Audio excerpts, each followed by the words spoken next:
Have you ever felt like you were being observed, even when you were entirely alone? Have you ever had the sensation that silence itself was calling your name?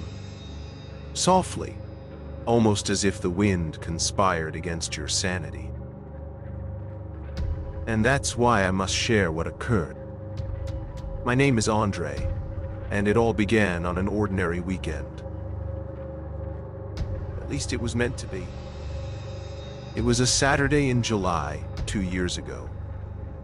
I had just gone through a painful separation and, in a moment of impulse, accepted my cousin's invitation to camp near an obscure trail in the Serra do Mar.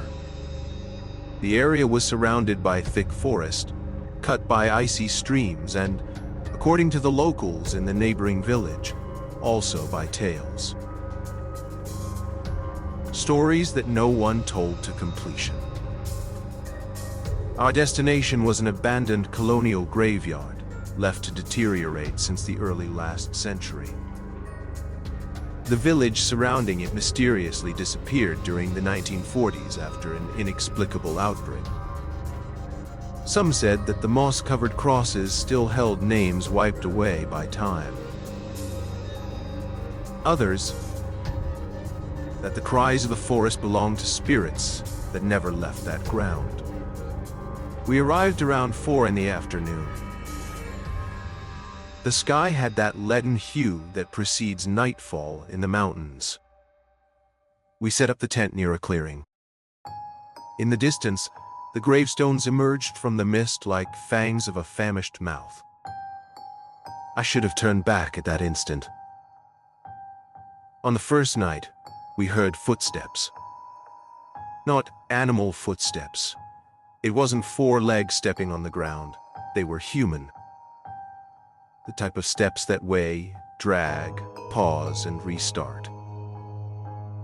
My cousin, Raphael, tried to laugh it off and said it must be a deer. But deer don't stand behind your tent, breathing heavily, for 3 full minutes. The following morning, we discovered footprints. It wasn't just the shape that was alarming. It was the count. 3 long toes sunk into the wet earth, and they led toward the graveyard. We decided to investigate. The graveyard was smaller than I imagined, but infinitely more unsettling.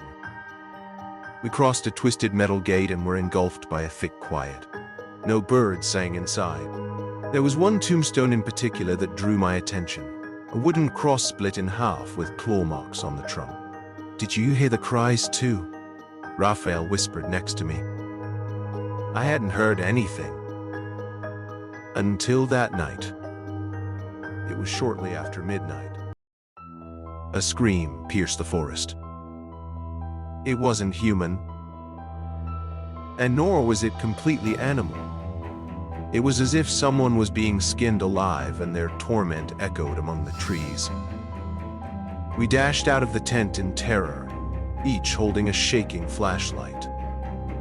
The mist was so dense it felt solid. We could barely see in front of us. The cries persisted. They came from the graveyard. Raphael ran ahead. I hesitated. Something inside me, something primal, but I couldn't abandon him. When I reached the graveyard entrance, my heart nearly stopped. Raphael was kneeling, paralyzed. Before him, a figure was crawling out of the earth, as if digging with its own nails. It was tall, slender, with bones that appeared ready to pierce through the skin.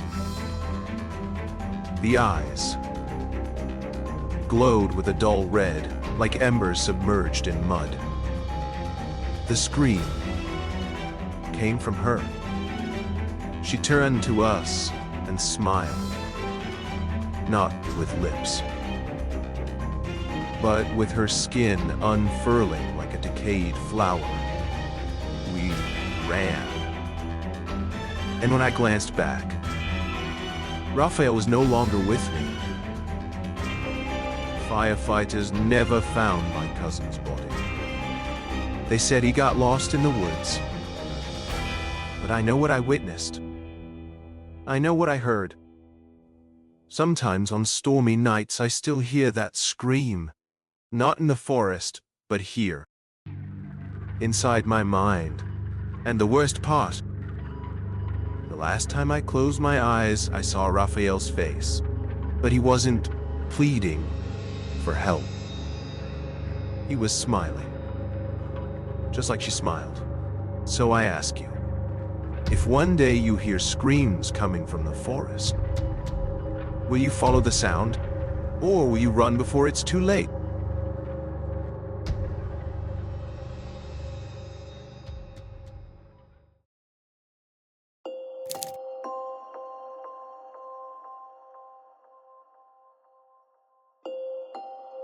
Have you ever had a dream so intense that you woke up questioning whether it really happened? Have you ever stared at your own reflection and, for a moment, was certain that what was in the mirror was not you? Have you ever heard your own voice murmuring things you would never dare to say out loud? My name is Lucas, and what I'm about to recount here is not just a nightmare. It's proof that mirrors do not only reflect images. They hold things that want to escape. I grew up in an old house, inherited from my grandparents.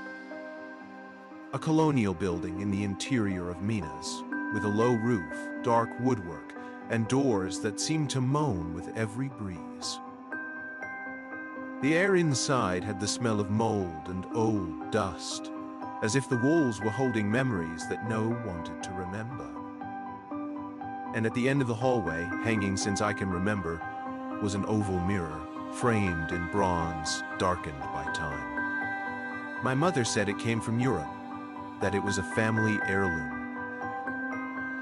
But I always hated that mirror. As a child, I swore I saw someone behind me in the reflection. A man, tall, with no eyes, and a smile too wide to be human. My mother said it was just my imagination. But over time, the dreams began. Everything started again when I returned home after my father passed away. I inherited the property and, though reluctant, decided to spend a few days there to sort out the paperwork. I was alone. On the first night, I dreamed of the hallway. But not the one in the current house. It was the same hallway, but on the other side of the mirror. Everything was inverted. The doors, the pictures, even the lighting was strange. In the dream, I was walking down that dark hallway, hearing a familiar voice. It was my voice, but it whispered terrible things. Things I would never say. When I looked at the mirror,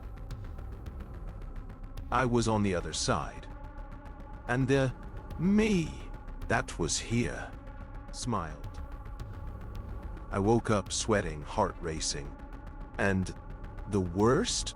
The mirror, that mirror in the hallway, was fogged up from the inside, as if someone had breathed from the other side. Days later, I spoke with my mother's sister, Aunt Celia. Do you still have that mirror in the house? Yes. Why?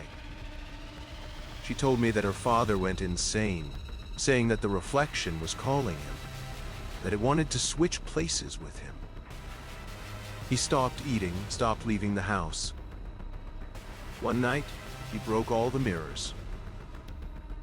Except that one, because the mirror wouldn't let him. That account destroyed me. But the worst was yet to come. The following night, the dream was different. Or perhaps it wasn't a dream.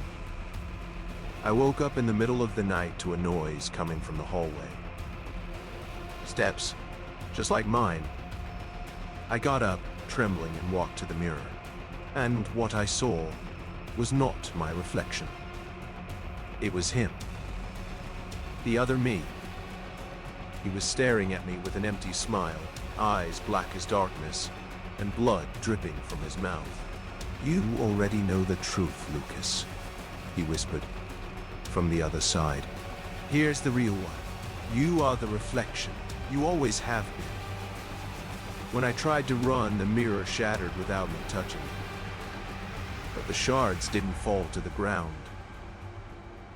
They floated and began to spin around my body. My skin burned, my mind whirled, and then everything went dark. When I woke up, I was lying on the floor, and the mirror was intact. But something had changed. Since that night, I avoid mirrors. I avoid looking at myself for too long. Because sometimes, when I distract my gaze, my reflection doesn't move with me. And the worst part is that I feel, deep down, that what is inside is just waiting for the right moment. The right moment to come back. And I wonder, what if that reflection is the true me? What if we all are merely reflections of something that exists elsewhere, waiting to come out? If you enjoyed this tale, get ready. Because in the next episode, we will explore an old abandoned mansion where people sleep and do not wake up the same. Are you really going to watch this alone? Subscribe, hit the notification bell, and don't forget to leave in the comments. Do you trust what you see in the mirror?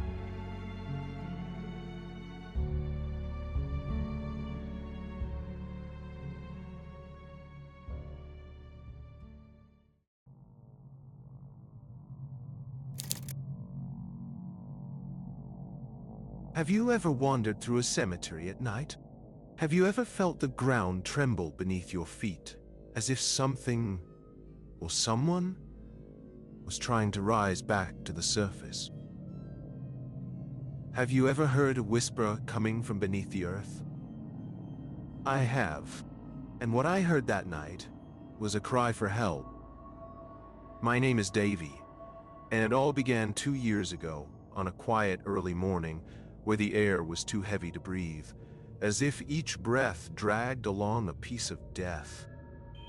At that time, I worked as a night shift assistant in an old cemetery on top of Serra do Cipó.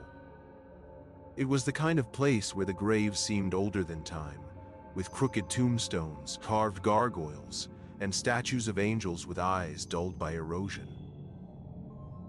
At night, the fog covered everything. The smell of damp earth mixed with decomposing leaves invaded the lungs. And there was a silence so thick it seemed to hum in the ears. Working there was lonely, but it brought me peace. At least until that night. It was drizzling lightly, and I was making my rounds with the lantern in hand. As I passed the oldest section, known by locals as the Field of the Lost, I heard something. It was a voice, weak, suffocated. "Help, get me out of here." My feet froze. I slowly turned my head and directed the lantern between the crosses.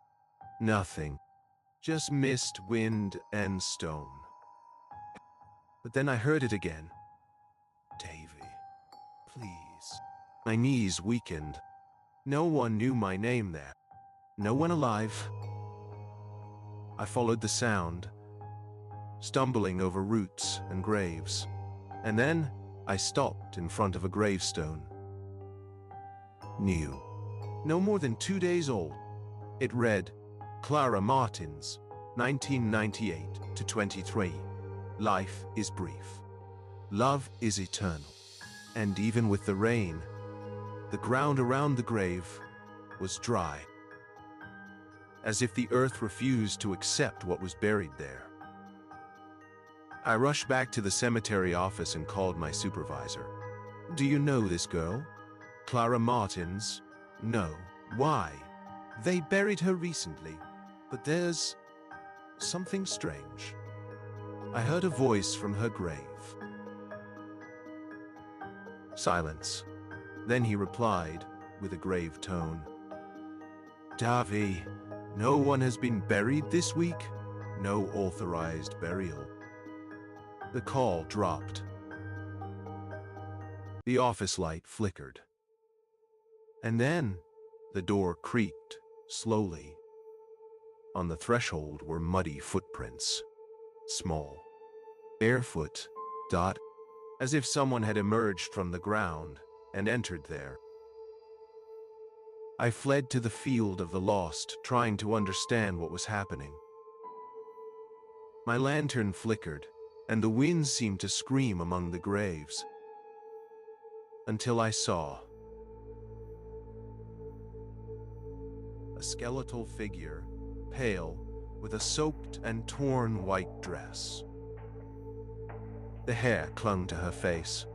Her eyes were black, deep, sad. "You heard me," she said. "You were the only one." I tried to run, but the ground sank beneath my feet. The earth opened like a hungry mouth. Arms emerged from all sides, skeletal hands trying to pull me down. I screamed, kicked, fought, until she whispered, "The last breath is in you now. Keep it safe for us." And then everything stopped. The rain ceased. The wind fell silent. I was alone again. But inside me, something had changed. Since that night, I no longer dream. When I sleep, I hear voices. Many voices. And they all ask the same thing. "Get me out of here." I discovered what the last breath is, the final sigh. It carries the pain, the despair, and the curse of those buried with something unfinished. And now, I carry this with me. So, if one day you pass by a cemetery and hear your name whispered by the wind, don't respond, because those who call for the last breath may want yours. If you found this account gloomy, just wait until you hear the next one. In it, a man discovers a diary buried in a coffin, and what is written there is not of this world. Subscribe to the channel, activate the bell, and comment here. Have you ever felt someone calling your name when there was no one around?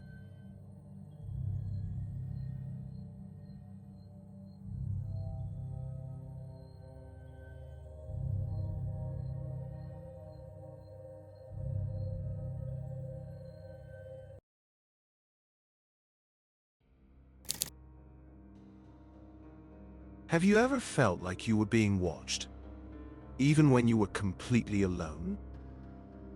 Have you ever heard the laughter of a child echoing inside an unoccupied house? Not a joyful laughter, but something hollow, odd, as if pleading not to be forgotten. My name is Joseph. And this story began when I agreed to take care of my aunt and uncle's house for a week. But what I found inside affected me for the rest of my life. The house was located in a more remote area of the city, surrounded by tall weeds and twisted trees. It was an old construction, made of worn wood, with tall windows and frosted glass. The kind of place that creaks even without wind. As soon as I entered, I was enveloped by a strong smell of dust and mold, the kind that burns in the back of the nose. The floor was cold, the walls were peeling, and the old portraits on the wall seemed to watch me in silence. Soon on the first day, I noticed something unusual.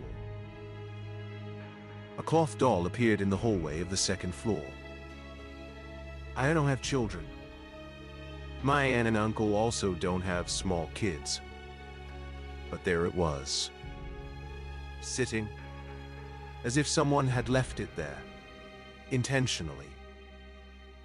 On the second night, I woke up to the sound of hurried footsteps upstairs. I grabbed my phone and checked the time, 3:12 a.m. The footsteps stopped. Then, a thin voice. Childish. Where are you, Mommy? I froze. My blood ran cold as if someone had poured ice in my stomach. I rushed up the stairs, lights on, room by room. Nothing. But the doll, now is at the top of the stairs. I started to think I was losing my mind. Until I found the diary hidden inside the nightstand of the guest room. The cover was old, grimy.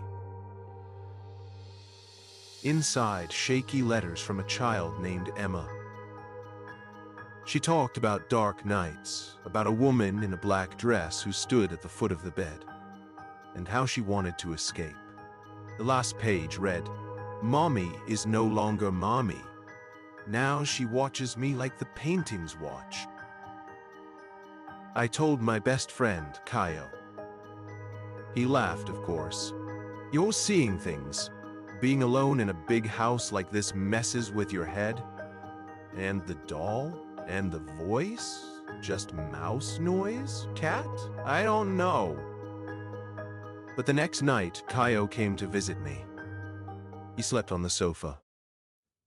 At 3 a.m., he woke me up screaming. He had scratches on his arm. There was a girl in the corner of the room. She was looking at me and crying. And there, on the living room wall, a childish drawing made with red crayon. It was a sleeping man and a girl with dark eyes next to him. On the last night, something changed. The house felt colder. The air, thick. And the child's laughter echoed through all the rooms. I went down to the basement, guided by whispers. "Help! It's dark here." I descended the steps, each one creaking under my weight. In the corner, I saw Emma, or what was left of her. A pale girl, disheveled hair, completely black eyes. She was shaking, crying, "She's coming. She won't let me out." And then, I felt it.